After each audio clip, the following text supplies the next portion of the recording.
The Promise Part 28 love story. The sea was calm, the air warm. Mark and Lena lingered over the last of the fruit and croissants, their voices low, their smiles easy. Then the distance began to thrum. It was a private jet.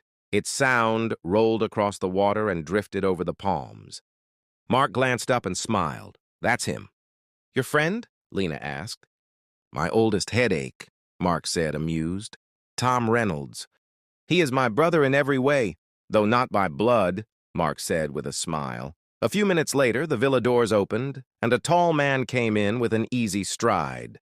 Tom was handsome in a clean, understated way. Light stubble, broad shoulders. He slid his sunglasses into his pocket, looked up, and stopped. His eyes had found Lena. For a heartbeat, he forgot to breathe. It wasn't shock. It was recognition of a kind of beauty that didn't announce itself. It simply arrived and stayed. You made it. Tom shook his hand, but his gaze flicked back to Lena, unable to help itself. You didn't tell me you were bringing a goddess to breakfast?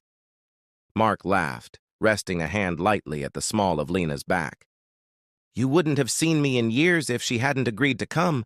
She's the reason I'm breathing again. Tom's mouth tilted into a grin.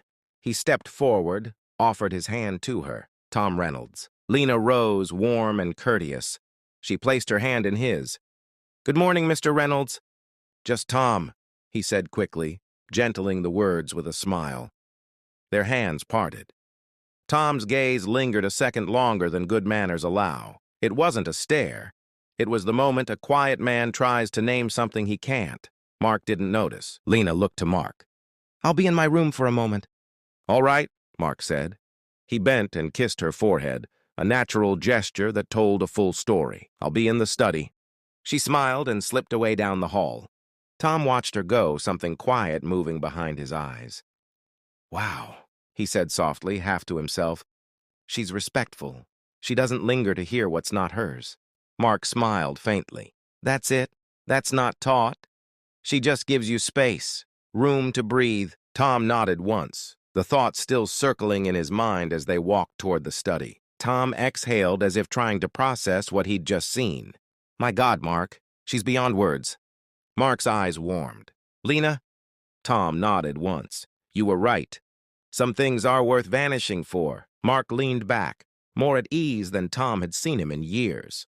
You're seeing the outside, he said softly. Inside, she's rarer. Tom finally sat. Then I envy your peace, brother. Meanwhile, while the study hummed with plans and rehearsals,